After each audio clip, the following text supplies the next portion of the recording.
Ceci est un livre audio autogénéré par Google. Première partie, 1860 à 1905. Chronologie. 1855, avènement d'Alexandre II, le tsar libérateur. 1860, naissance de I.M. Grève. 1860 à 1866, les grandes réformes. Statut des paysans libérés du servage. Système complexe d'attribution collective des terres aux paysans. Création de zemstvos élus, assemblées locales qui reçoivent la gestion de la santé publique, de l'instruction primaire, des transports régionaux et des aides à la vie économique. Statut des établissements d'enseignement secondaire. Réforme judiciaire, statut plus libéral de la censure. Nouveau statut des universités, leur accordant une large autonomie. 1862 Arrestation de N.G. Tchernychevski, 1828 à 1889, dont le fils Mikhaïl sera un compagnon de gymnase de Grève. 1863 Insurrection polonaise qui rencontre l'hostilité de l'opinion russe, à l'exception notable de Haï. Herzen, 1812 à 1870, et Emma Bakounine, 1814 à 1876. 1865 à 1866, attentat manqué contre Alexandre II. Arrivée au pouvoir des ministres plus conservateurs. 1869, S.G. Netchev, 1847 à 1882, fonde une société secrète à Moscou qui exécutera l'un de ses membres et servira de modèle aux héros du roman Les démons de Dostoïevski. 1870, création d'assemblée municipale élue au suffrage censitaire. 1871 à 1872, renforcement de l'enseignement des langues anciennes dans les gymnases classiques. Les théories de Darwin sont mises sous le boisseau. Les élèves des écoles modernes, sans langue ancienne, n'ont pas accès à l'université. 1876, refondation de la Société Terre et Liberté, Zemelja et Volia, dont le cercle principal se trouve à Saint-Pétersbourg. Grève, alors lycéen, y adhéra. Interdiction de l'emploi de l'ukrainien, dans toutes les publications n'ayant pas un caractère historique ou philosophique. L'historien ukrainien M.P. Dragomanov, 1841 à 1895, plus tard ami de Grève, part pour Genève. 1878, attentat contre le général D.F. Trepov, 1855 à 1906, par Vera Zasulich, 1849 à 1919, acquitté à l'occasion de son procès. Assassinat du chef de la police par S.M. Stepniak Kravczynski, 1851 à 1895, réfugié à Londres, où il rencontrera S.F. Oldenbourg proche de Grève. Les attentats et la guerre russo-turque appellent un nouveau raidissement du gouvernement. 1879, développement systématique du terrorisme. Attentat manqué de AK. Soloviev, 1846 à 1879, contre l'empereur. Grève voit passer le coupable dans la charrette, qui le conduit au châtiment. 1880 à 1881, les tentatives d'assassinat contre le tsar se multiplient. Mt. Loris Melikov, 1825 à 1888, met en œuvre la dictature du cœur. K.P. Pobiedonostsev, 1827 à 1907, devient procureur du Saint-Synode. Assassinat d'Alexandre II. Avènement d'Alexandre III. 1882, mise en place d'une politique de contre-réforme inspirée par Pobiedonostsev, D.I. Tolstoï, 1823 à 1889, M.N. Katkov, 1818 à 1887. Pendaison de 5 responsables de l'attentat contre Alexandre II, dont A.I. Geljabov, 1850 à 1881, et Sofia Perovskaya, 1853 à 1881. La censure applique de nouvelles règles contre la presse libérale. 1884 Nouveau statut de l'université, suppression de l'autonomie universitaire et limitation de l'activité des cours féminins supérieurs où Grève professe. 1887, exécution de 5 étudiants préparant un complot contre Alexandre III. Parmi eux le frère de Lénine, A.I. Ulyanov, 1866 à 1887, qui est un familier de Grève et de ses amis. 1890 – Modification du régime électoral des Zemstvos, qui accroît la représentation nobiliaire. 1891 à 1892 – Disette paysanne. 1891 à 1894 – vers une alliance franco-russe. 1892 – Relèvement du cens aux élections municipales. Les Israélites perdent le droit d'élire des représentants aux doumas urbaines. 1894 – Mort d'Alexandre III et avènement de Nicolas II. 1895 – En réponse à l'adresse des députés du Zemstvo de Tver, Nicolas II condamne le rêve insensé d'une assemblée élue. Fondation du Parti social-démocrate. Pébet. Struve, 1870 à 1944, en rédige le manifeste. 1899 – Apparition du marxisme légal, évoluant avec Struve vers le libéralisme. Importante manifestation étudiante à Pétersbourg. 1900 – Publication du premier numéro de l'Iskra, expression des vues de Lénine et de ses amis, imprimé à Leipzig. 1902 – Programme libéral modéré élaboré à l'initiative de D. N. Shipoff, 1851-1920. Parution à Stuttgart du premier numéro de Libération, Oswald Denis. Naissance d'un libéralisme plus radical avec l'apport d'anciens marxistes dont P.B. Struve. 1903 – Fondation à Schaffhausen de l'Union de Libération, par les diverses composantes libérales rassemblées autour de la revue Libération. Chapitre 1. Enfance. 1. Le domaine de Lutovinovo. Le 9 mai 1860 naissait Ivan Mikhailovitch Grev dans le domaine familial de Lutovinovo, gouvernement de Voronej. Date charnière qui marquait le début des grandes réformes, 1860 à 1866, du tsar libérateur et le bouleversement des structures sociales qui suivit l'abolition du servage en 1861. Région à la marge et donc vulnérable, située au sud de la Russie, proche de l'Ukraine.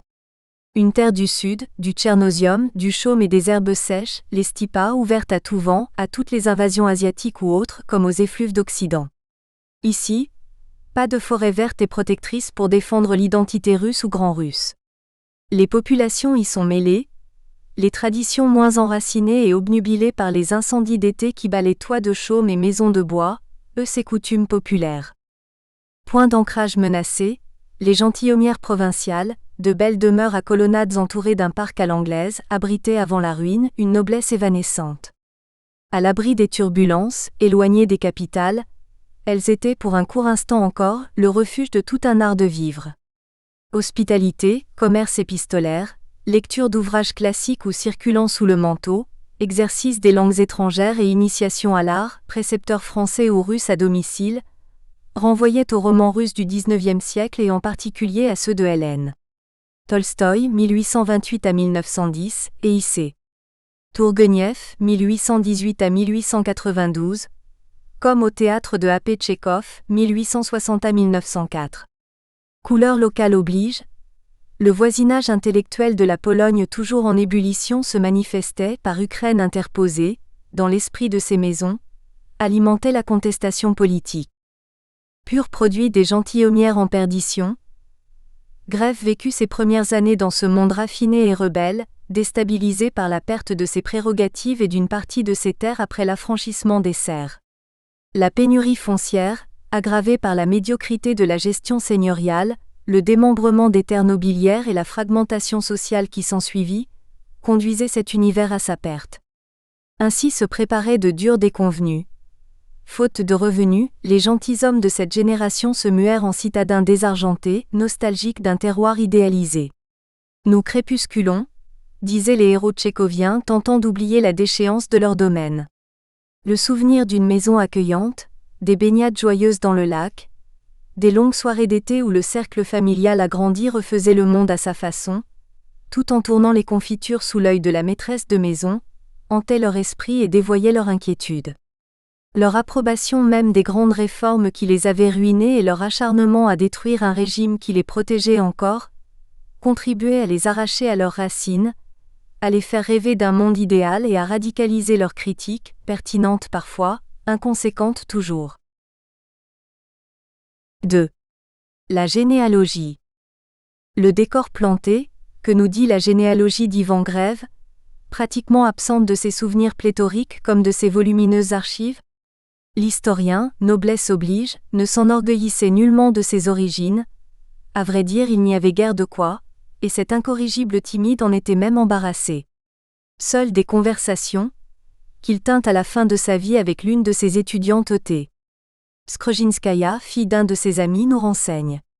Sachons seulement que, par la branche paternelle, il descendait d'une aristocratie de service occidentalisée. D'origine écossaise, comme en rendait mieux compte sa signature, Iwan Greaves, ou encore la transcription Grieve, à laquelle recourait son ami Henny.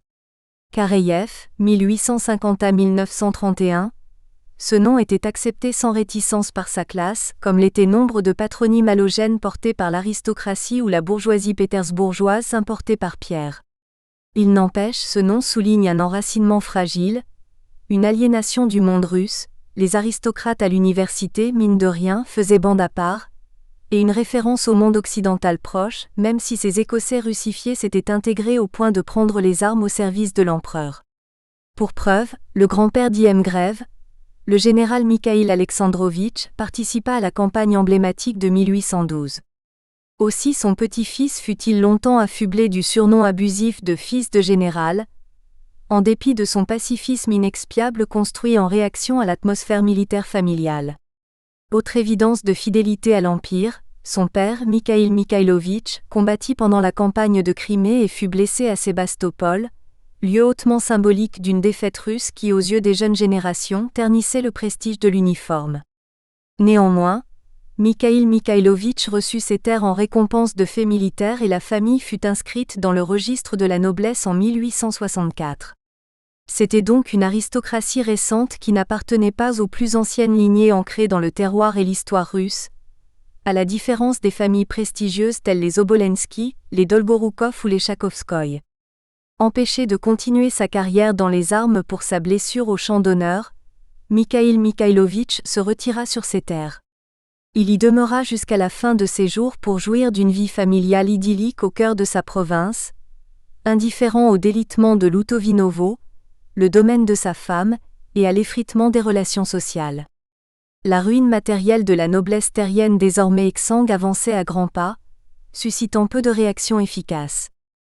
L'influence d'un père effacé et un peu raidi par son métier militaire, jamais mentionné dans les mémoires consultées, marqua moins l'enfant que celle de sa mère.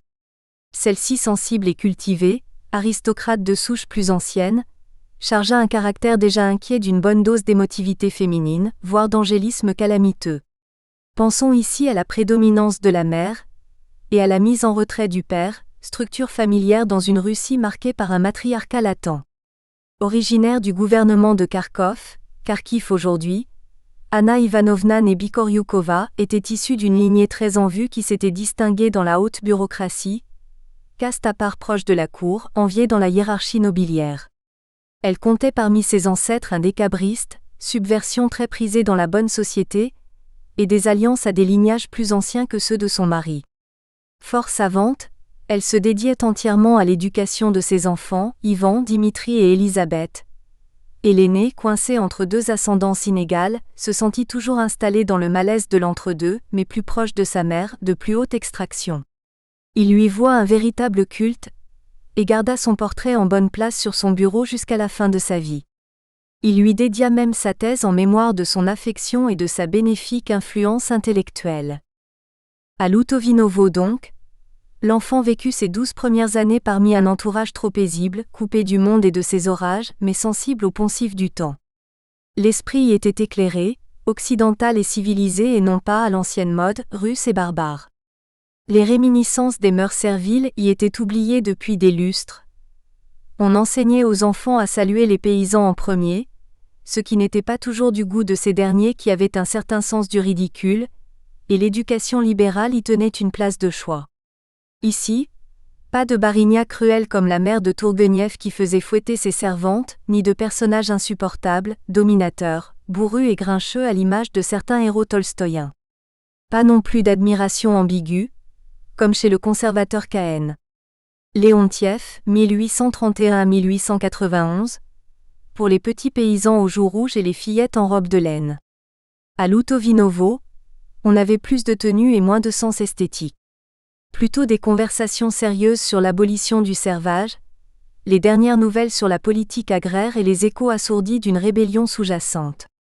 Un monde feutré, décalé, quelque peu ennuyeux, occupé à se lamenter sur le sort des paysans et oublieux des menaces concrètes qui pesaient sur la société.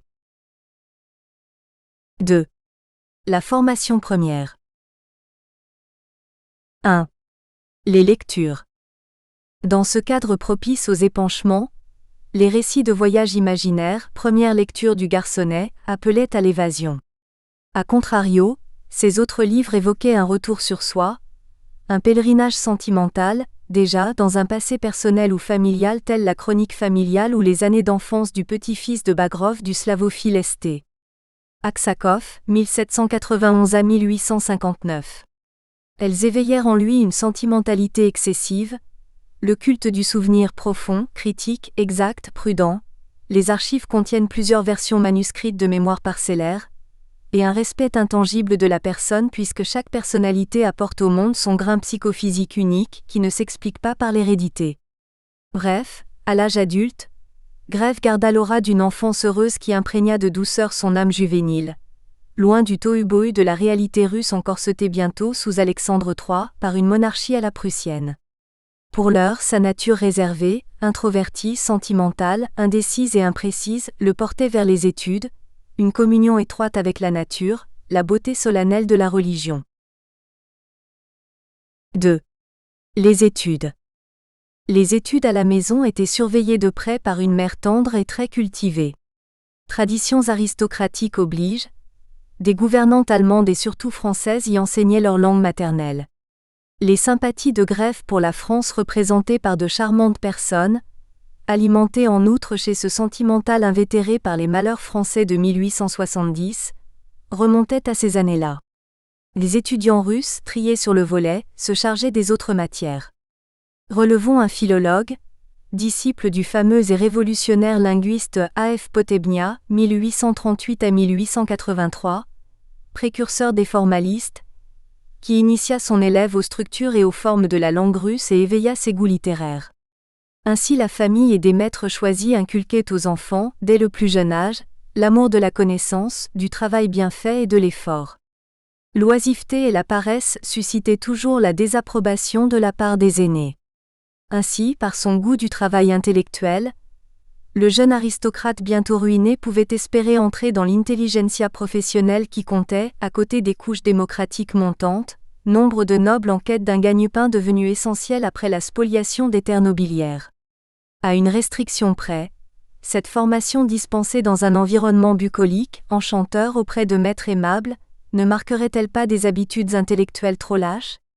Ici, la culture était infuse et aristocratique, et Grève recherchera constamment parmi ses pairs et loin des cuistres ce naturel, cette simplicité, voire cette nonchalance que donne le commerce quotidien d'intelligence bien née. En revanche, il éprouvera bien des difficultés à se plier à une discipline académique ciblée nécessaire à la rédaction d'une thèse. 3. La communion avec la nature et la religion.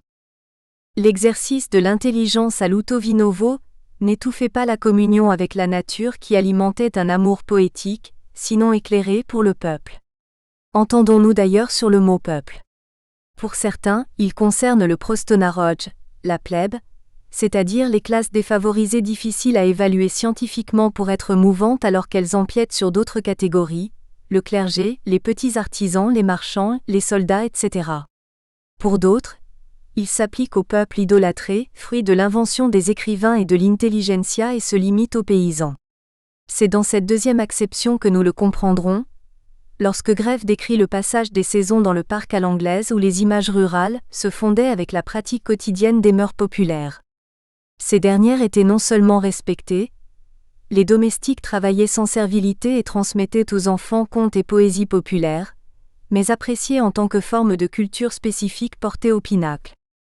Cette familiarité avec la nature russe et ses paysans nous renvoie, plus qu'à un contact charnel, à la transcription érudite des contes d'Afanassiev, 1826 à 1871, publié en cahier entre 1855 et 1864, à la musique de M.P. Moussorgsky, 1839 à 1881, inspiré de mélodies russes, au chant populaire collationné par Page V. Kirevski, 1808 à 1856. Elle prépara Grève à la lecture de Tourguenieff, reflet de l'air du temps et préféré aux dérangeants FM. Dostoïevski, 1821 à 1881. Il lut d'abord ses récits de chasse d'un pittoresque rural savamment travaillé au cœur de la Russie centrale, et plus tard ses romans engagés aux côtés des révolutionnaires. Une aimable douceur du cœur dégénérait, par amour du peuple, en goût inavoué pour la violence. Enfin, les images de la campagne russe s'éclairaient au gré des saisons de motifs religieux puisés dans les fêtes liturgiques, les chants des chœurs, les croyances, les offices, les légendes et les paroles de l'Évangile. La mélopée orthodoxe qui parlait au cœur plutôt qu'à l'intelligence rationnelle, y jouait un rôle privilégié. Grève en retira dès ses premières années une foi ardente, fondée autant sur la beauté de l'orthodoxie populaire ou savante que sur une connaissance directe, survivance du piétisme écossais, ou psalmodier des évangiles et des épiques. Ici point de doctrine, de dogme, de catéchisme, qui aurait pu enraciner sa foi dans un cadre théologique établi. Ses élans spirituels, émotionnels s'exprimaient par la prière, l'assistance aux offices qu'il aimait, du son des cloches et des cantiques jusqu'au drame contenu dans le rite de la liturgie. Cette foi juvénile, qui privilégiait l'appréhension subjective et pouvait se plier à toutes les tentations hétérodoxes y compris solovieviennes, demeura enracinée au plus profond de son être. Elle résista certes estompée à la crise du doute, même s'il éprouvait de la répugnance à l'extérioriser. Dans son âge mûr, réfléchissant à sa foi enfantine, il conclut que l'homme est un être religieux qui exige que l'univers ait un sens sans que cette quête puisse être résolue par la seule science, ce qui n'a jamais empêché des êtres profondément religieux d'être en même temps de grands savants. Et cette foi sentimentale et adogmatique le distingua longtemps de ses congénères. Bref, dans sa prime enfance, Grève, choyé et élevé dans un milieu privilégié, mais fragile, provincial et décalé par rapport à Pétersbourg, se nourrissait d'aspirations vers le bien, d'amour d'une connaissance aimable, de religion, d'espérance de l'éradication du mal. Tout cela reposait sur des images idéales et tronquées de la réalité. Une nature rousseauiste sans ancrage dans l'héritage artistique ou architectural russe, le bon moujik vu par des maîtres indulgents, les vertus universelles de la civilisation occidentale coupées de l'âpre réalité locale, les antiennes d'une beauté inintelligible de la religion. Ainsi peu préparé à affronter le monde réel, Grève va connaître des années plus difficiles où la réalité prend ses distances avec le rêve. Chapitre 2. 1. Saint-Pétersbourg. 1. La rencontre. En 1872, la famille déménagea à Saint-Pétersbourg. Le jeune Ivan fut fasciné par les monuments de la ville baignée de cette lumière septentrionale, languide, unique qui joue de la transparence de la Neva et de ses brumes, oubliant son côté glauque. Il en fit connaissance en provincial par de longues promenades sur la perspective Nevski, le jardin d'été, le champ de Mars et la visite de l'Ermitage. L'ordonnance des palais n'était pas encore déparée par les édifices modernes, qui commençaient tout juste à poindre. Le malencontreux sauveur sur le sang, copieusement bariolé en un style néo-russe contestable, lui fut épargné pour un temps, car construit plus tard, au moment de la réaction nationale d'Alexandre III. Aussi se reconnut-il d'emblée pétersbourgeois pour l'architecture classique ou baroque de la ville construite par des artistes venus d'Italie ou d'ailleurs, pour ses constructions basses et harmonieuses visibles d'outre-rive et compréhensibles pour un esprit formé aux impératifs de l'esthétique classique. De la littérature pétersbourgeoise, il retenait les personnages abscons qui lui permettaient d'échapper à sa propre fragilité. Notons pourtant que le clair tracé de la ville qui séduisait Grève et pouvait se décrire objectivement, historiquement, scientifiquement, se démarquait du Pétersbourg fantastique, symbolique, de N. V. Gogol, 1809 à 1822, ou d'Andrei Bieli, 1880 à 1934, comme des bouches de Dostoïevski. 2. Le lycée Larine. Après un an de préparation à la maison, il commença ses études secondaires au gymnase classique Larine. Seules les humanités ouvraient les portes de l'université, sur la 6e ligne de l'île Vassilievski. C'était une avenue rectiligne, mais inachevée, coupée à angle droit par des perspectives tout aussi rigides, bordée de canaux absurdes qui ne furent jamais mis en eau. À elle seule, elle reflétait la puissance imparfaite, fragile et inachevée de la ville symbole. Grève demeura pour la vie non seulement un Pétersbourgeois, mais plus précisément un Pétersbourgeois de l'île Vassilievski, fief de l'université, de la Kunstkamera, de l'Académie des sciences, des beaux-arts, aligné sur le même quai de granit rose de la Neva. Ce lieu excentrique de recueillement et de réflexion, ouvert sur le port et les effluves d'Occident, le protégeait de la vaine agitation d'Outre-Neva et de la dépravation gogolienne de la perspective Nevski ou dostoïevskienne de la place aux foins. Son attachement à sa patrie fut donc essentiellement citadin, d'une cité occidentalisée, même si le souvenir de Loutovinovo ne se dissipait pas. La Russie géographique, l'Empire, ses frontières, à part l'Ukraine, leur défense, le laissaient indifférent. Tel était le cas de nombre de jeunes gens de la capitale d'origine étrangère, pour aussi russifiés qu'ils soient. Souvenons-nous des déclarations du peintre Alexandre Benoît, 1870 à 1960, qui se vantait de n'avoir pas une seule goutte de sang russe dans les veines et ne se reconnaissait de patriotisme que pétersbourgeois. 2. Contre-réforme et contestation. 1. D.A. Tolstoï, 1823-1889. Sorti de l'angélisme de l'enfance, Grève conserva un triste souvenir du lycée marqué par un néoclassicisme sclérosé, lequel était engendré par les réformes conservatrices du ministre de l'Instruction publique, D.A. Tolstoï, unanimement détesté de l'intelligentsia, gardienne omnisciente des mœurs et de la morale.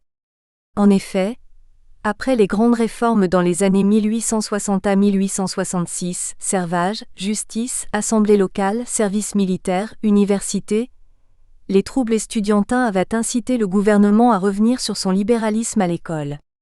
En 1871, il publia un nouveau règlement des gymnases.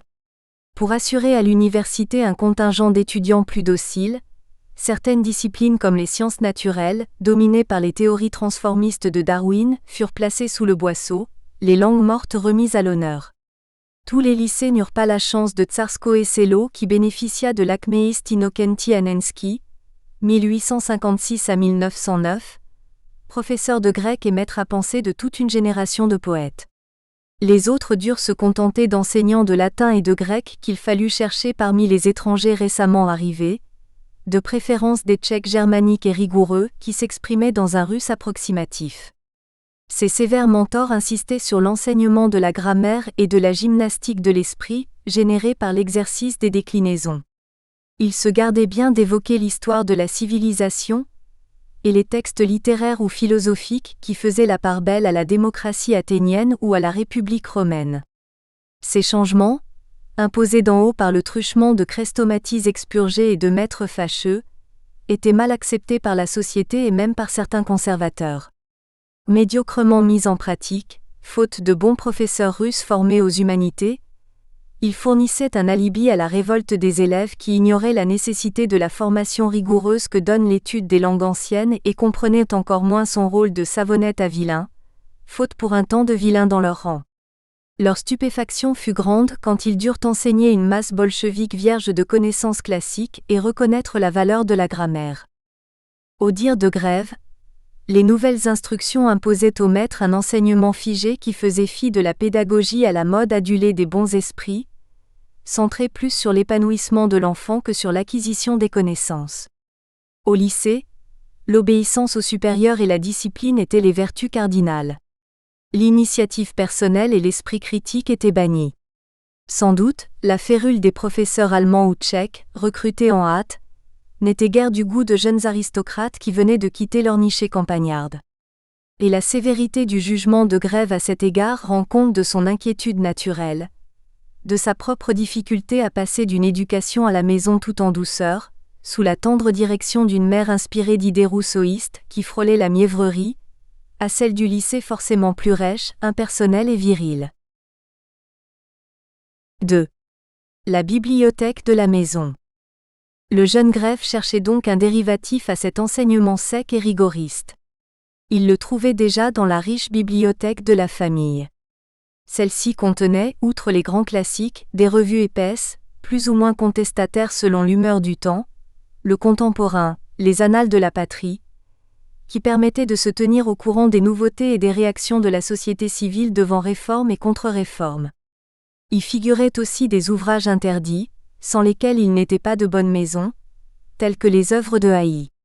Herzen et sa revue La Cloche, Kolokol. Éditée à Londres, elle parvenait en Russie sous le manteau et alimentait les débats. La personnalité de Herzen, 1812 à 1870, son culte de l'amitié, son respect de la personne, son amour de la liberté, ses idées démocratiques et même révolutionnaires qui n'excluaient ni l'esthétique, ni le mépris des goûts petits bourgeois et de la vulgarité révolutionnaire, marquèrent profondément l'adolescent puis l'adulte. Herzen pourtant perdait de son influence dans la Russie patriotique, à cause de ses prises de position en faveur de la révolte polonaise, 1863. Sans doute le souvenir de l'Ukraine, voisine de Lutovinovo, de ses mouvements clandestins, séparatistes ou non, affectait les sentiments traditionnels des hommes du Sud envers les Polonais. Il leur donnait un tour décalé et progressiste faisant fi du chauvinisme grand russe. Enfin, Jean-Jacques Rousseau, l'écrivain préféré de la maisonnée, faisait écho à l'amour de la nature, de la vie rustique, mais surtout au sentimentalisme du jeune élève. Grève étanchait donc sa soif spirituelle dans les confessions de Rousseau et Passé et Méditations de Herzen. De là, sa prédilection pour l'auto-accusation alors qu'il n'avait nul besoin d'être encouragé dans ce sens, et plus tard, son goût pour l'autobiographie. 3. V.P. Ostrogorsky, 1840 à 1902, ou le pédagogisme militant. L'exutoire à la sécheresse du lycée se révéla surtout en la personne du professeur de lettres V.P. Ostrogorsky qui ne se conformait pas à la doxa ministérielle, mais à l'humeur du temps, grégaire, indulgente et pédagogique. Pensons à l'école de Yasnaya Poliana où Tolstoï enseignait les contes populaires à ses petits paysans sans leur imposer discipline, méthode ou horaire, chacun arrivant à son heure et faisant ce qui lui chantait. La mode d'un pédagogisme militant, mais sans le talent de Tolstoï, exerçait ses ravages jusque dans les établissements officiels, voire au lycée Larine. Ostrogorsky donc tranchait sur la rigidité imposée d'en haut. Il se distinguait par sa simplicité, le recours à des méthodes actives et novatrices, l'appel à la responsabilité individuelle face au travail intellectuel et surtout par un enthousiasme didactique débordant sinon, toujours éclairé. Il était le modèle même du bon pédagogue tel que le concevait le XIXe siècle vertueux. Exemple séduisant certes, qui privilégiait le rapport personnel avec le maître et le bonheur de l'enfant, mais qui conduisait plus à disperser l'attention en 1000 activités secondaires qu'à l'acquisition de savoirs solides et utiles. Très proche de ses élèves, brillant conteur, Ostrogorsky développait avant tout l'amour de la littérature, le goût de l'effort, plus quantitatif que qualitatif, la lecture directe des textes et de leurs critiques, le jugement personnel toujours encouragé à la subversion. Il exigeait donc de ses lycéens une culture encyclopédique, fondée davantage sur l'accumulation que sur l'ordonnance, aussi bien dans le domaine de la littérature étrangère que des lettres russes. Il suggérait, conséquence de sa bibliophagie d'autodidacte, les prémices d'une histoire de la littérature universelle, rêvait de mondialisation de la culture. Plus modestement, en littérature russe, il illustrait ses cours par l'explication des épopées populaires anciennes, des textes satiriques et subversifs du XVIIIe siècle, accordait une grande attention à la poésie et à A.S. Pouchkine, 1799 à 1837, en exil bien sûr, et réservait une place de choix à Tourguenieff, tant pour la richesse et la précision de sa langue quand il parlait chasse ou campagne, que pour le contenu subversif de ses romans. La fronde s'apprenait en classe. De surcroît, le maître stimulait, en dehors des heures de cours, la création de cercles d'études où les collégiens eux-mêmes lisaient de la poésie à haute voix, jouaient des extraits de pièces de théâtre, discutaient des dernières nouveautés littéraires ou critiques. Il organisait encore des sorties au spectacle, ou incitait à assister aux conférences des écrivains célèbres. C'est ainsi que lors du dernier passage de Tourguenieff à Saint-Pétersbourg, les élèves du lycée Larine lui remirent une lettre, témoignage de leur admiration. Ostrogorsky reconnut d'emblée la curiosité intellectuelle de Grève. Il le guida avec sagesse sinon dans la formation de son caractère et de son sens critique, du moins dans la connaissance éclectique de la littérature, et l'invitait même à écrire de la poésie qui, fort heureusement, dort encore aujourd'hui dans les archives. Les lettres demeurèrent donc une composante privilégiée d'une formation hétéroclite qui entassait les connaissances sans les trier, ni les hiérarchiser.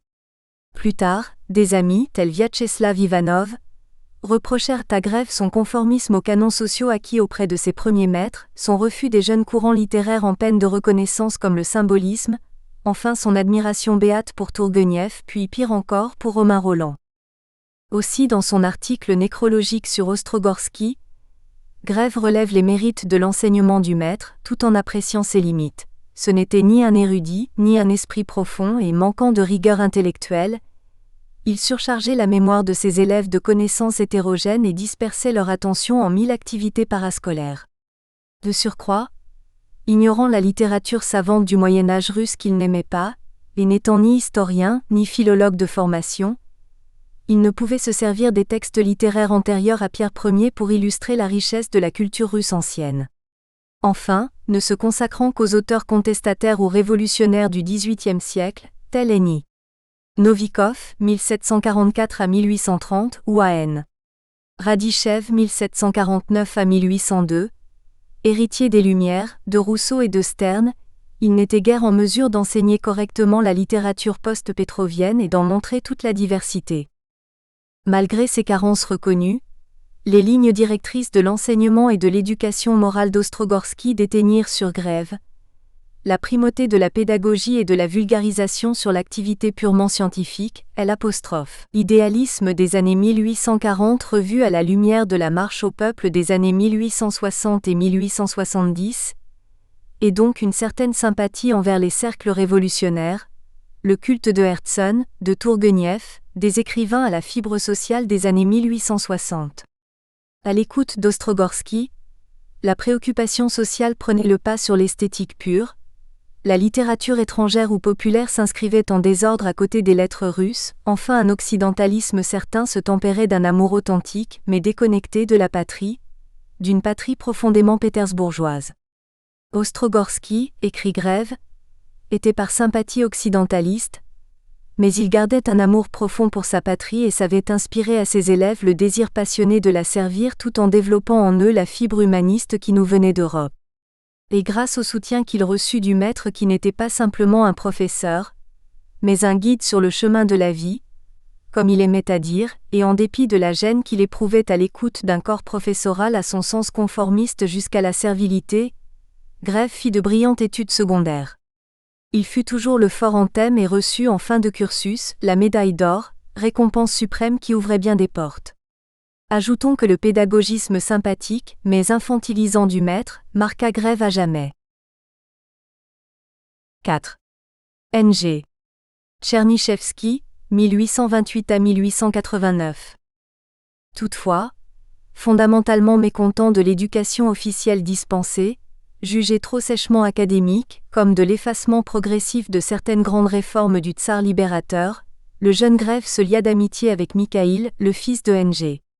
Tchernychevski arrêté en 1862, maître à penser de la génération révolutionnaire précédente. Son camarade à la récréation lui lisait les lettres de son père alors en exil. Témoin compatissant du drame de son ami, Grève s'attacha au cercle révolutionnaire qui lui donnait l'illusion de servir le peuple, et alimentait une haine absolue de la monarchie. Ainsi Herzen, Tourguenieff et Tchernychevski modelèrent l'esprit anxieux et indécis du lycéen, et le conduisirent à la détestation totale et rationnellement inexpliquée du régime en place. Gageons que cette révolte contre l'autorité politique se substituait à la rébellion adolescente contre une famille trop douce pour l'inspirer.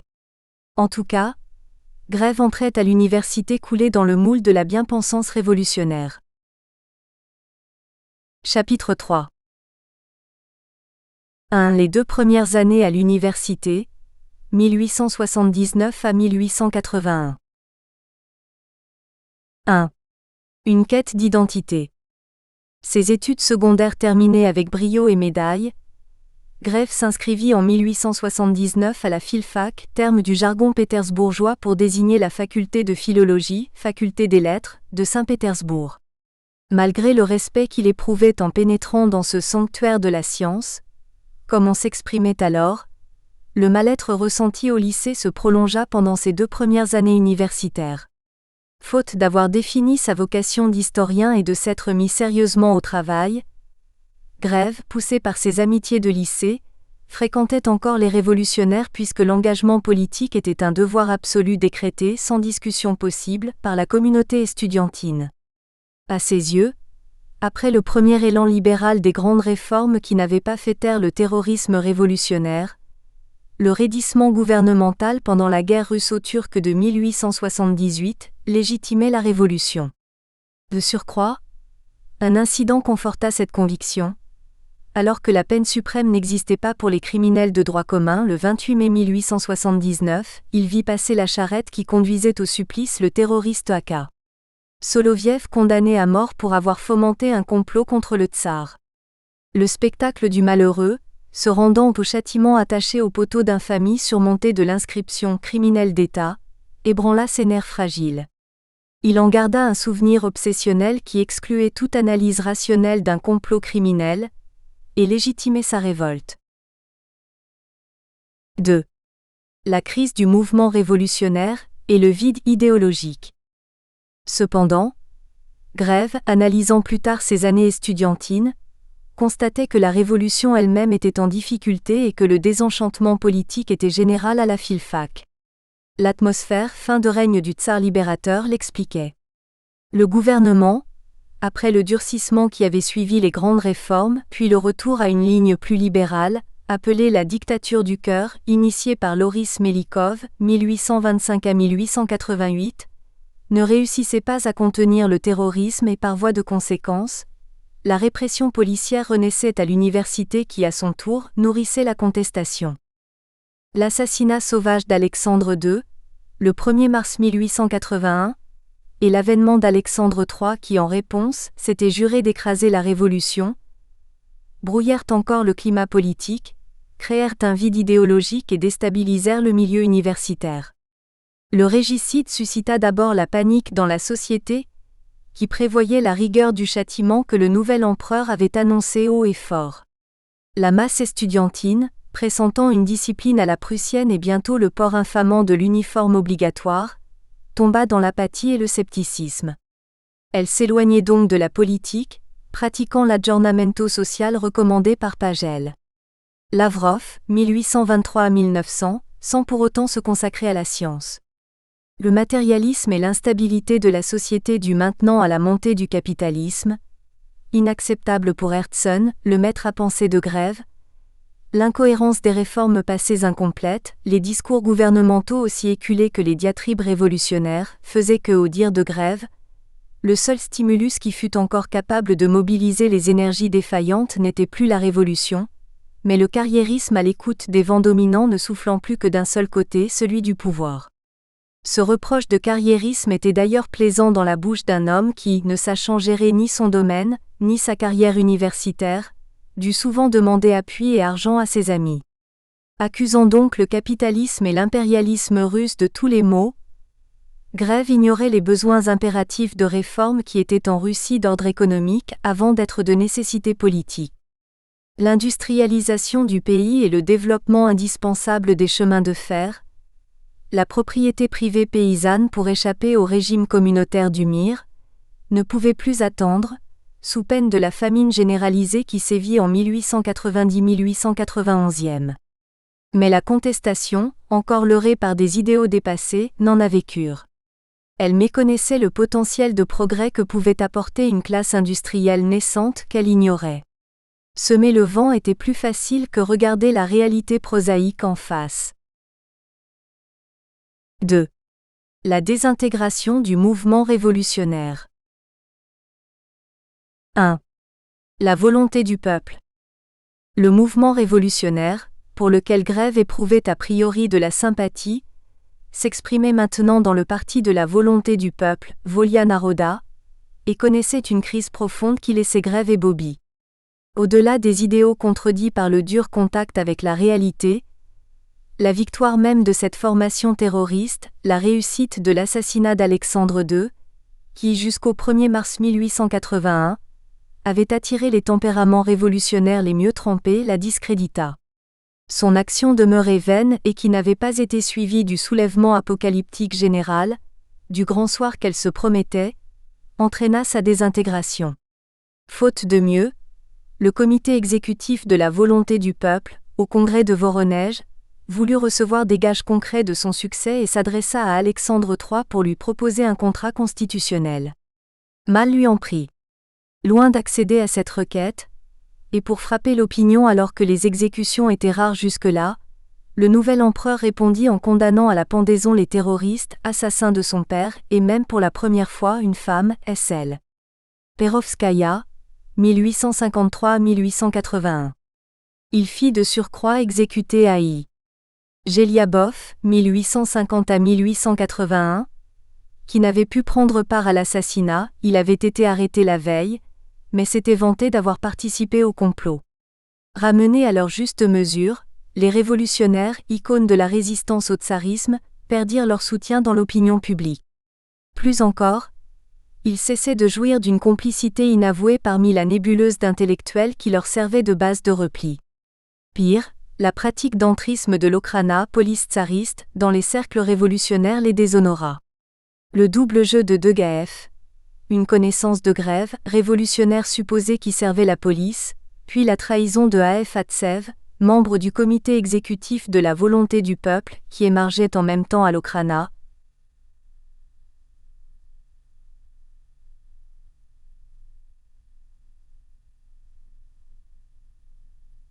révélé plus tard par Volumel.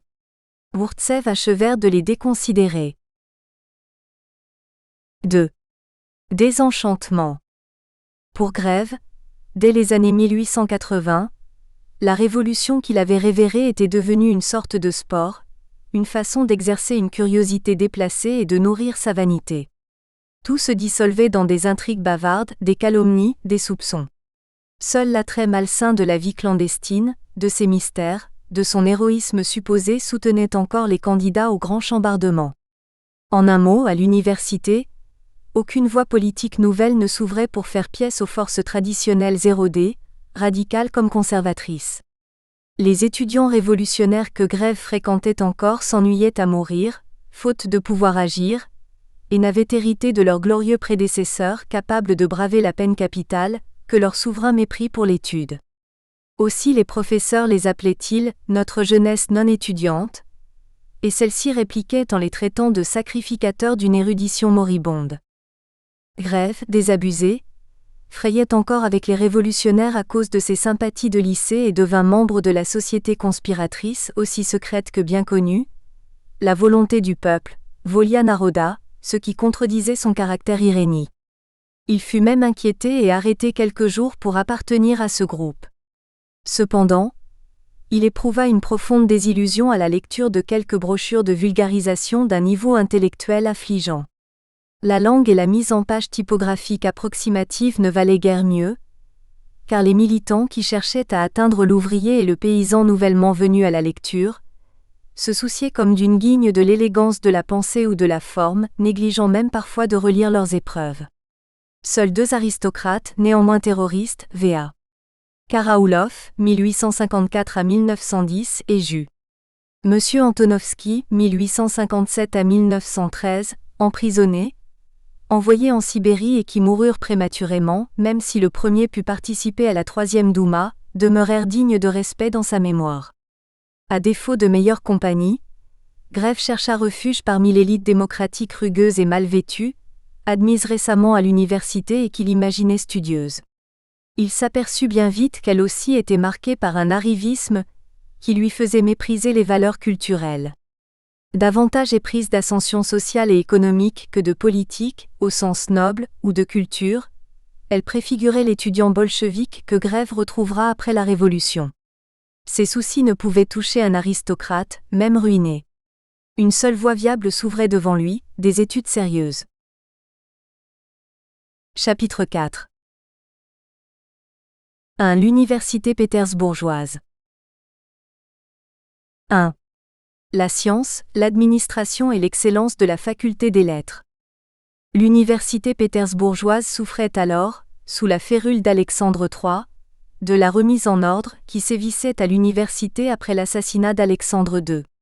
Menacée par de nouveaux statuts qui seront publiés en 1884, les maîtres gaspillaient leur énergie à régler les problèmes administratifs engendrés par l'application de nouvelles réglementations. Ils s'engluaient trop souvent dans un marasme bureaucratique stérile, alimenté par une réunionite implacable. Plus encore, ces fameux statuts de 1884 remettaient en cause l'autonomie de l'institution acquise en 1863 et servaient de point de focalisation à l'agressivité estudiantine comme à la résistance passive des maîtres. En dépit du découragement politique et du harcèlement bureaucratique, ou qui sait, à cause de ceci, la faculté des lettres connaissait un réel essor intellectuel, sinon administratif. Il culmina à la génération de Grève arrivée à maturité au début du XXe siècle. En effet, les savants ouvraient de nouvelles voies prises en compte à l'étranger. En lettres pures, des hommes comme le linguiste A. Potebnia, 1835 à 1891, ou encore I.A. Baudouin de Courtenay, 1845 à 1929, renouvelaient l'appréhension des structures de la langue et bouleversaient les études philologiques. Les cours de littérature, bientôt marqués par le courant formaliste, attiraient des étudiants brillants, parfois déjà écrivains. Plus tard, des poètes tels Alexandre Blok, 1880 à 1921, Anna Akhmatova, 1889 à 1966, et Nikolaï Goumiliev, 1886 à 1921, y assistèrent. En histoire, les méthodes critiques allemandes étaient appliquées avec rigueur et des changements de point de vue s'opéraient. Ainsi, l'histoire byzantine, comme en France trop longtemps délaissée, sortait de l'oubli et l'histoire des idées, du sentiment religieux, des mentalités perçait frileusement et menaçait, encore bien timidement, les études socio-économiques. De plus, la proximité de l'Académie des sciences qui abritait les chercheurs les plus éminents, les riches bibliothèques enrichies au cours des conquêtes impériales, ainsi qu'une pléiade de maîtres de premier ordre confortaient la réputation du département d'histoire qui intéressait Grève. Rivalisant bientôt avec la moscovite plus ancienne, la récente école historique de la capitale impériale s'affirmait et attirait des esprits hors du commun. Grève hésita un certain temps avant de découvrir les vraies valeurs scientifiques qu'il recherchait depuis si longtemps, et qu'il espérait trouver dans l'enseignement hors norme de Vladimir Soloviev. 2. Vladimir Soloviev, 1853-1900. Un vent nouveau souffla sur les quais de la Neva, lors de l'apparition météorique à l'université d'un outsider, V.S. Soloviev, en 1880-1881. Personnage séduisant s'il en fut, auprès d'une jeunesse avide de nouveautés et de valeurs inédites. Grève le rencontra pour la première fois le 6 avril 1880, lors de la soutenance de sa thèse doctorale sur la critique des principes abstraits. Il opposait alors la figure du Christ aux constructions intellectuelles d'Auguste Comte. Étudiant de première année et peu féru de philosophie, Grève ne comprit goutte aux propos solovieviens. Il ne put qu'admirer l'autorité, la noblesse, la conviction et le charme du personnage qui cultivait sa prestance de prophète aux longs cheveux.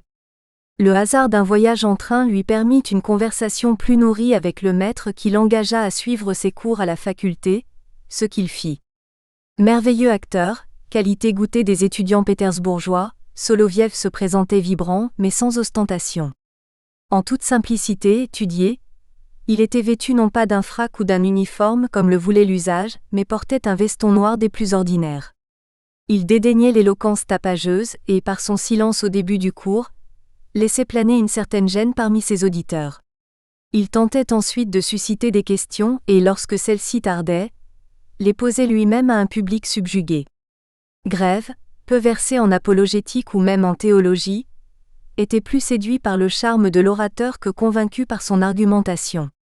Il assista à la fameuse conférence à la Société de Crédit en mai 1881, au cours de laquelle le philosophe se prononça contre la peine de mort, même envers les terroristes qui avaient assassiné Alexandre II. Les étudiants enthousiastes, toujours prêts à ajouter foi aux rumeurs d'obscurantisme gouvernemental, étaient persuadés que Soloviev serait arrêté à la sortie. Il n'en fut rien. Notre historien en herbe suivit également son cours à l'université sur la philosophie de l'histoire, et nota que le nombre des auditeurs avait augmenté puisque les conférences avaient lieu désormais non plus dans l'auditorium habituel, mais dans la salle des actes. La foi chrétienne de Soloviev et son projet d'union des églises auraient dû choquer des étudiants, athées pour la plupart. Mais d'opposition point. Soloviev était devenu beaucoup plus fréquentable depuis qu'il projetait de sortir du système, poncif qui n'est pas usé encore aujourd'hui, d'abandonner sa carrière universitaire pour se lancer dans l'aventure de l'action sociale, de la polémique et des recherches personnelles. Se détournant de ses anciens amis slavophiles, il était fort embarrassé de l'amitié du conservateur K.N. Leontiev 1831-1891, et publié désormais dans la presse occidentaliste libérale et de surcroît, attaquait volontiers la hiérarchie ecclésiastique orthodoxe et transcendait les frontières confessionnelles. L'intelligentsia le reconnaissait pour sien puisqu'il contribuait à ébranler le système, ou plutôt l'autorité. Bien que Soloviev et Grève n'eussent que des contacts personnels espacés et fortuits, ces rencontres marquèrent profondément l'historien qui disposait dans sa bibliothèque de l'œuvre publiée du philosophe.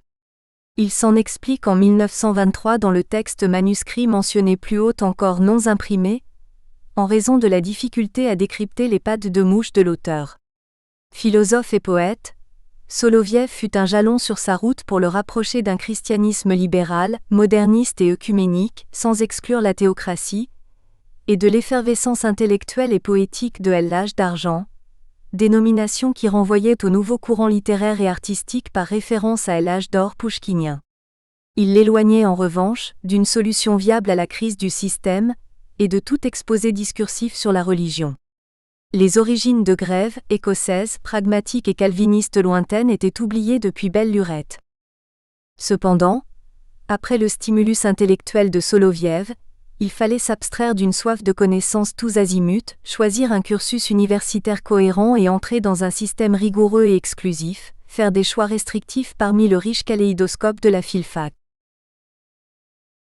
2. Le choix des études. 1. Les hésitations. L'ascétisme intellectuel nécessaire à une carrière universitaire ne s'imposait pas d'emblée à Grève. Son amour des lettres, qu'il devait à Ostrogorsky, l'engageait à suivre dans le plus grand désordre des cours de toutes sortes. Ce phénomène, fréquent chez les étudiants russes boulimiques de connaissances, mais parfois plus curieux qu'organisés, émiettait son attention et déstabilisait son équilibre intérieur. Circonstance aggravante, il se sentait mal préparé à l'initiative scientifique personnelle, s'évertuait à rechercher une méthode de travail qu'il ne trouva jamais, alors que les professeurs ne dirigeaient des séminaires qu'exceptionnellement. De plus, tout en étant attiré par l'histoire, il gardait un amer souvenir de l'enseignement scolaire de l'Antiquité. Il éprouvait donc une grande difficulté à sortir du moule de l'éternel étudiant révolutionnaire, plus nerveux qu'industrieux, des années 1860, pour aborder sa scolarité avec sérieux et recevoir le fruit de ses efforts. Hésitation et ambiguïté qui le poursuivront longtemps, trop longtemps avant qu'il se décide à rejoindre l'école historique pétersbourgeoise. 2. K.N. Bestoujev-Roumin. Son fondateur K.N. Bestoujev-Roumin, 1829 à 1897, issu d'ailleurs de l'école moscovite plus ancienne, attira l'attention de Grève. Historien de la Russie, mais fin connaisseur de l'Antiquité, d'une large culture aristocratique dans laquelle Grève se reconnaissait, Bestoujev alliait une profonde connaissance des monuments archéologiques à celle des textes et montrait les compléments d'informations que l'on pouvait en tirer. Spécialiste dans le domaine russe des sanglantes chroniques, avec leur lot de massacres, de nez mutilés, d'yeux arrachés, et versé dans la critique des sources, il dirigeait ses étudiants non seulement vers l'étude des textes médiévaux, mais aussi vers l'exploitation des archives impériales qui se trouvaient dans la capitale et ne remontaient qu'au XVIIIe siècle et pas au-delà. Il insistait néanmoins sur l'application d'une stricte méthode critique aux textes modernes et même récents. Aussi les moscovites de passage, disciples de Kliutchevski, 1842 à 1911, à l'instar de P.N. Milioukov, 1859 à 1943, qui n'avaient pas été formés à la rigueur de cette analyse, se gaussaient de l'obsession critique pétersbourgeoise. Grève en retira un goût très affirmé pour l'authentification des sources, ce qui lui fut reproché plus tard par de jeunes chercheurs avides de perspectives qui dépassent le cadre d'une approche positiviste. Cependant, Grève, confondant les genres et peu apte à délimiter clairement les domaines, était en quête, au-delà d'une formation historique, d'une conscience sociale. En Bestoujev, il trouvait le fondateur des cours féminins supérieurs qui à Pétersbourg portait son nom. Cet établissement de haute tenue intellectuelle, les enseignants étaient recrutés parmi les universitaires patentés, permettait aux femmes d'avoir accès à l'enseignement supérieur bien qu'elles ne fussent pas encore admises à la faculté. Féministe impénitent, Grève suivit de près heures et malheurs de l'institution et y trouva plus tard sa place comme enseignant puis comme doyen. Aussi, quoiqu'il s'engageât dans une autre branche de la discipline historique, l'admiration intellectuelle et éthique qu'il portait à son premier maître demeura, d'autant que Maria Staritskaya, Masha, sa future femme, fut une élève distinguée des cours et fort appréciée de Bestoujev. Notre historien suivait également l'enseignement d'une part de I.I. Sreznevsky, 1812 à 1880, sur le folklore et d'autre part, de juristes rigoureux tels que Volumi. Sergevitch, 1835 à 1811, spécialiste du Vetch, Assemblée démocratique de l'ancienne Russie et plus épisodiquement de A.D. Gradovski, 1831 à 1891, en droit public, de N.M. Korkounov, 1853 à 1904, spécialiste de droit administratif et international et promoteur d'une approche sociologique en histoire et enfin de F.F. Sokolov, 1841 à 1909, en histoire ancienne. Mais ce sont O.F. Miller, 1832 à 1889, pour la littérature populaire qui lui était plus proche humainement, puis Vassilievski 1838 à 1899, en histoire byzantine, plus réservés et rigoureux qui le marquèrent. 3. O.F. Miller, 1832 à 1889. Avouons-le, le bagage scientifique de Miller était mince. Entré en 1852 à la faculté des lettres de Saint-Pétersbourg, Miller publia ses premières œuvres, Poésie et théâtre, ainsi que sa thèse de candidat sans grand succès et pour cause. Ce fut seulement au début des années 1860 que le recueil de chansons populaires collationné par le slavophile Page V. Kirevski, 1808 à 1856, lui ouvrit une voie nouvelle, l'étude scientifique, d'un folklore encore peu exploré. Il consacra alors sa thèse magistrale au poncif d'Ilia de Mourom, le géant russe endormi s'éveillant pour combattre le brigand rossignol et rétablir la libre circulation sur les routes commerciales de Kiev. Mais faute d'approche originale sur la signification des contes comme sur l'analyse littéraire, sa thèse et ses travaux restèrent dans l'ombre. Il fallut attendre l'ouvrage de Vladimir Yakovlevitch Prop, 1895 à 1970, élève de l'orientaliste S. Oldenbourg, ami de Grève, pour disposer en 1928 d'une étude véritablement littéraire, d'inspiration formaliste, sur le folklore russe.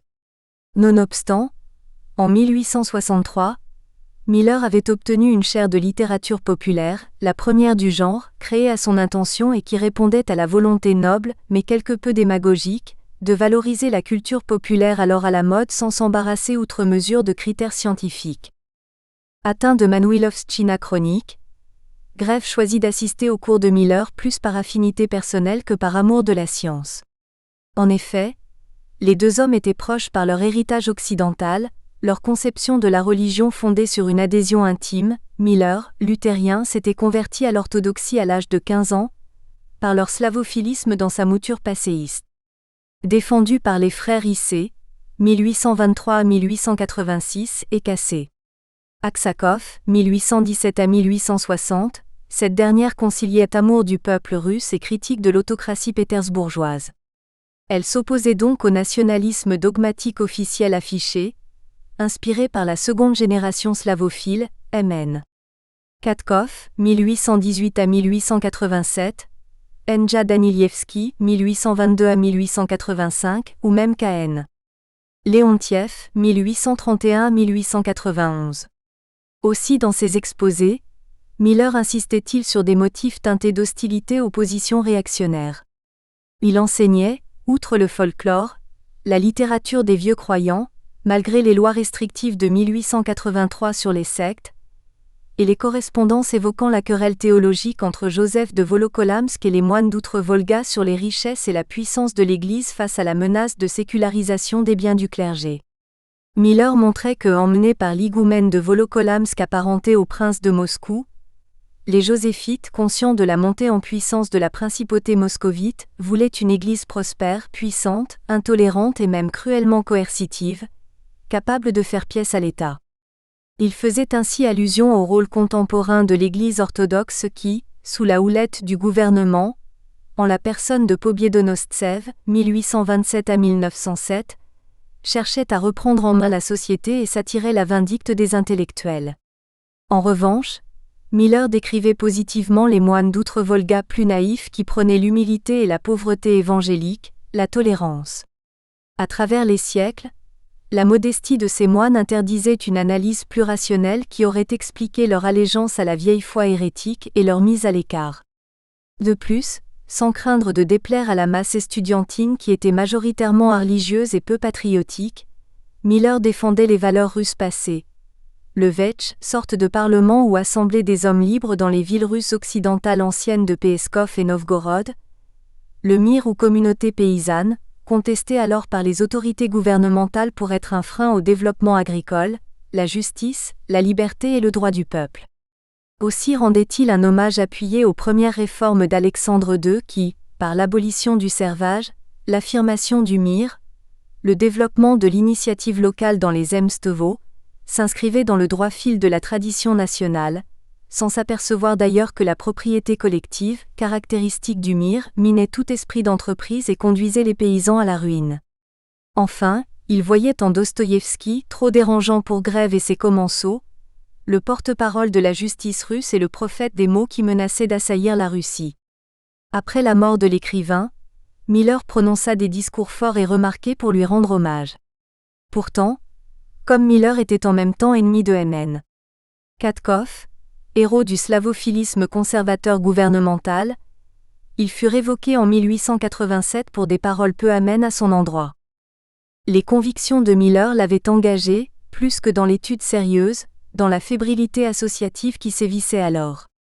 Il collaborait à l'association d'aide aux étudiants nécessiteux, au comité Panslav, à la Société scientifique de littérature populaire, où il travailla avec Grève et ses amis, et à une multitude d'autres organismes plus philanthropiques les uns que les autres, privés ou semi-privés. Les conservateurs qualifiaient cette effervescence de vaine agitation, et le gouvernement d'Alexandre III tenta de la limiter. En effet, inspiré au départ par la pensée de Tocqueville qui voyait dans les corps intermédiaires un moyen de préserver la liberté individuelle, la vie associative en Russie perdait toute mesure. Aiguillonnée par l'exemple des bavardes assemblées locales, les Zemstvo fondées en 1864, elles prenaient une dimension politique. Ces associations, encouragées sous Alexandre II qui souhaitait promouvoir une dynamique vertueuse, personnelle et sociale au grand jour, présentaient désormais un réel danger pour l'État. N.S. Leskov, 1831 à 1895, s'engossait déjà en citant dans Smek Igor, l'Association pour l'étude de l'inutilité des associations, et Léontiev mettait en garde contre le péril social de ces groupes qui, outre leurs dangers révolutionnaires clandestins, rendaient la société trop mouvante et menaçaient ses assises traditionnelles. Il est vrai que tous ces comités s'immisçaient dans le domaine social, politique ou éducatif, doublaient l'action de l'État, constituaient un pouvoir parallèle prêt sous une direction énergique à prendre la place de l'administration centrale. Comme l'intelligentsia du temps, Grève ne comprit que trop tard le péril subversif d'une initiative humaniste, éthique et généreuse qui se substituait à l'action officielle. Ou s'il le subodorait, c'était pour le détourner au profit de ses propres convictions, de son désir de libérer le pays de l'autocratie. Cependant, son grand cœur et son manque de clairvoyance considéraient surtout le bénéfice d'un travail commun et responsable dans des sociétés savantes où se créait un contact réel entre les intervenants. Il ne pouvait donc être de connivence avec ce pédagogue doux et sensible, à la tendresse maternelle et aux larmes faciles. Lorsqu'il mourut le 1er juin 1889, Grève, accompagné de ses pairs, porta son cercueil jusqu'au cimetière Smolensky, sur l'île Vassilievski, pour qu'il repose au sein de notre mère la terre humide, et pleura sincèrement son ami et maître qu'il considérait comme l'un des héros oubliés, à juste titre, du mouvement de libération. 4. V.G. Vassilevski, 1838 à 1899. Tout autre était V.G. Vassilevski, peu enclin à se laisser distraire de sa tâche scientifique essentielle. L'érudit était né dans un milieu ecclésiastique strict, son père était prêtre de campagne dans le gouvernement de Yaroslav. Il avait pris le goût du travail soutenu et acquis une vaste culture occidentale grâce à des séjours à Vilnius, important centre universitaire qui avait connu une lutte acharnée entre réforme et contre-réforme, et à Berlin. Dès le début, il suscita l'admiration de Grève, bien que sa diction trébuchante, et Grève y était très sensible en tant que musicien et imitateur hors pair des défauts d'élocution de ses maîtres comme de ses camarades, repoussa les bonnes volontés débutantes. L'enthousiasme initial se refroidit cependant au cours des ans, et leurs relations connurent des difficultés à mesure que Grève retardait la soutenance de sa thèse, faute de dominer son sujet. Car si Grève était hésitant et timide, Vassilevski était décidé et efficace. Grève admirait en lui un maître novateur, un érudit reconnu par la communauté scientifique internationale, hissant la science historique russe au niveau européen. L'université pétersbourgeoise appréciait chez lui le disciple de Mommsen, et les nouvelles méthodes de travail qu'il rapportait d'Allemagne et exposait avec maîtrise. Dans les cours généraux, l'historien décrivait les phénomènes et les processus qui avaient une signification capitale pour le développement de la culture de l'esprit. Dans les leçons spécialisées, Spetskursi, il insistait sur l'importance des méthodes historiques aux dépens de l'exposé chronologique, mais surtout il fut le premier professeur à diriger des séminaires à Saint-Pétersbourg et faisait là encore figure de pionnier. Mais plus que pour ses connaissances techniques du métier d'historien, c'est pour sa hauteur de vue et les nouvelles dimensions qu'il imprimait à la recherche que Vassilevski laissa un nom dans la science. Médiéviste, il fut le père des études byzantines en Russie et en 1894, le fondateur des Annales byzantines, Vicenteyski Vestnik, première revue scientifique russe entièrement consacrée à ce thème. Ses travaux sur la politique intérieure de Byzance gardent encore à l'heure actuelle toute leur valeur et témoignent de l'ouverture d'esprit du maître et de l'étendue de sa culture. Celle-ci embrassait aussi bien les méthodes philologiques les plus sérieuses, la critique de textes, que les sciences auxiliaires de l'histoire et même l'histoire de l'art. N'oublions pas qu'il eut pour voisin, sur le même quai, le célèbre archéologue N.P. Kondakov, 1844 à 1925, enseignant à l'université à partir de 1888 et nommé professeur d'art byzantin à l'Académie des Beaux-Arts en 1893. Enfin, sa soif de connaissances nouvelles le conduisait à prôner une histoire universelle qui inscrivit celle du Moyen-Âge latin, de Byzance et de la Russie dans un cadre général commun. Il prenait enfin à contre-pied l'oubli dans lequel avaient été laissées en Russie les études byzantines, en particulier celle de la période d'épanouissement de l'Empire byzantin et de son art. Avant lui, à l'école des universités occidentales, les savants russes n'y accordaient que peu d'attention et ne s'attachaient qu'aux seules époques de décadence et à leur image stéréotypée.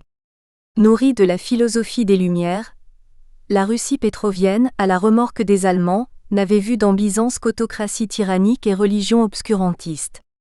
Vassilevski, quant à lui, faisait écho non seulement aux toutes nouvelles préoccupations de l'historiographie occidentale, Charles Dille, 1859 à 1944, Louis Breillet, 1868 à 1951, mais également aux critiques des Russes cultivés qui, tel Léontiev, regrettaient le discrédit dans lequel avait été tenue jusque-là l'histoire byzantine dont la Russie était l'héritière légitime.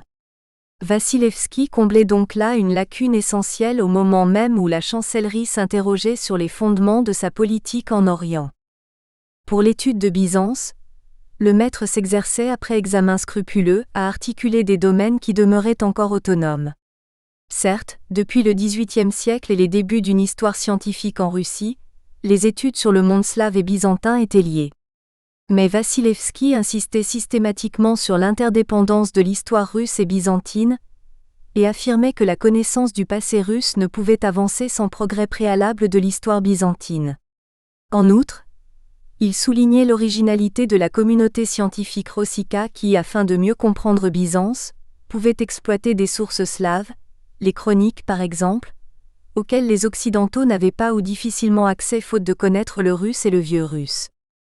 L'influence de Vassilevski fut décisive sur les choix scientifiques de Grève.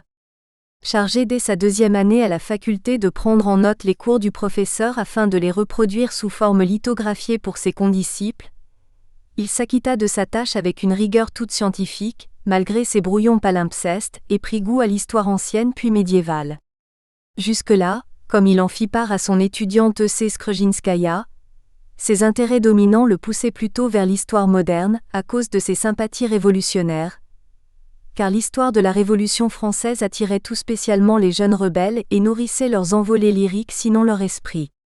Toutefois, occidentaliste dans l'âme, Grève ne suivit pas son maître sur le chemin de Byzance et demeura latin de conviction. Finalement, faisant le bilan de la contribution de Vassilevski à la science, Grève reprochait à son mentor de ne pas assez considérer les phénomènes historiques dans la longue durée, bien qu'il fît la part belle aux périodes de transition, en particulier entre l'Antiquité et le Moyen Âge. Et surtout de ne pas aborder suffisamment la culture religieuse dans les domaines du Moyen Âge latin et russe. Paradoxalement, c'est par l'intermédiaire de N.I. Karaïev, spécialiste de la Révolution française, que Grève subit l'influence du moscovite Volumi. Hérieux, 1837 à 1919. Ce dernier, admirateur de Tocqueville et de Taine, partisan d'une méthode critique des sources rigoureuses, même sur les textes modernes, était également historien des idées et refusait de se soumettre aux diktats de l'histoire économique et sociologique. Les travaux de Hérieux poussèrent Grève à s'orienter plus tard, après avoir pataugé trop longtemps dans une thèse sur l'économie agraire, vers une étude analytique des grandes personnalités de la spiritualité occidentale. Mais, en incorrigible sentimental, Grève appréciait chez Vassilevski plus que l'homme de science, le professeur chaleureux, perclus de rhumatisme dans sa vie. Nous espérons que vous avez apprécié cet aperçu. Pour continuer à écouter ce livre audio sur Google Play Livres, utilisez le lien dans la description de la vidéo.